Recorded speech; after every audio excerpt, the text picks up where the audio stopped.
Well, I've been rained out again, so I thought I'd take a video before my garden drowns.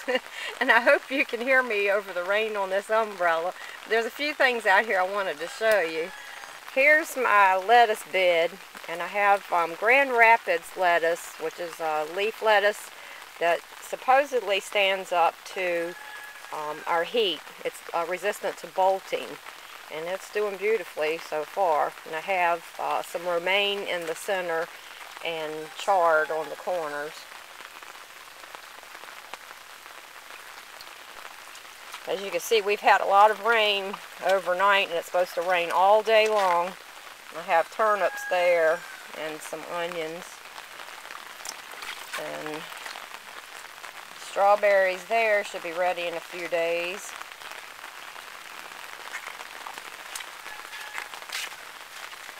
Here I have Danish ballhead cabbage, and we've had so much rain that I haven't been able to spray to keep the cabbage worms off of them. But this is doing beautifully.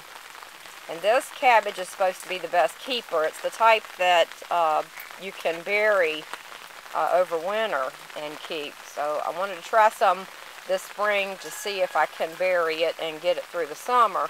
And then I'm going to plant some more in the fall. And here I have garlic, and I have something interesting to tell you about garlic in a minute. I have kale. I was slow to get that out here. Here's my broccoli, and this is what I wanted to point out about garlic. If you look at the broccoli here from left to right, look at how tall it is there. I had bell peppers growing there last year.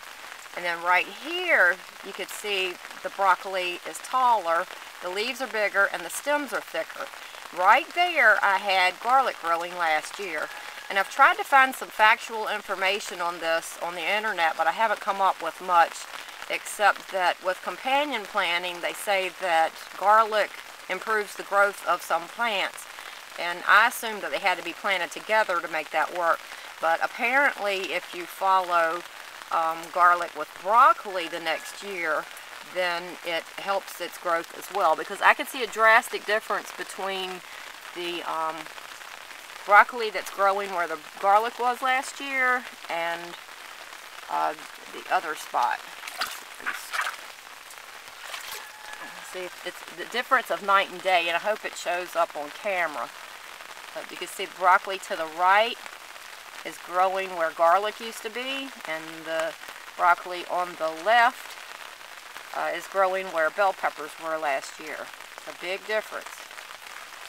Last year I planted strawberry plants, and on half of the plants I kept the blooms picked off, and the other half I let produce, and I wanted to see if there was a difference between the two. And yes, I do see a difference. The plants that the blooms were kept off of last year are a lot bigger than the ones that I let produce.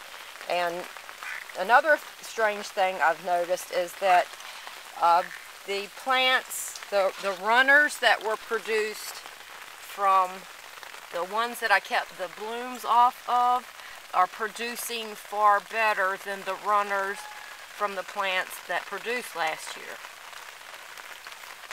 So I do recommend keeping the blooms picked off of the strawberries the first year. Here's some of the strawberry plants that I let produce last year, and the plants are smaller, and while they're producing, they just aren't producing as heavily as the ones that the blooms were kept off of. And the runners aren't producing as well as the ones that I kept the blooms off of. Here's something that I haven't grown before. It's a Chinese cabbage called Wong Bok. And as it grew, the leaves got big and went flat, straight outward. And now as they're maturing, the leaves are starting to go upright. You see that one there is starting to shoot upwards. And this one was almost completely flat 2 days ago, and it's starting to go up. And in hindsight, if I had known it was going to do that, I would have kept the cabbage worms off of here better. Because usually I don't worry about that, because the outer leaves end up getting thrown out anyways. You only eat the head of it. But in hindsight, I would pay more attention to keeping the cabbage worms off of this type of cabbage. Here I have my peas, and after I planted them, I realized you're not supposed to plant onions and peas together. I don't know why, but I guess I'm going to find out.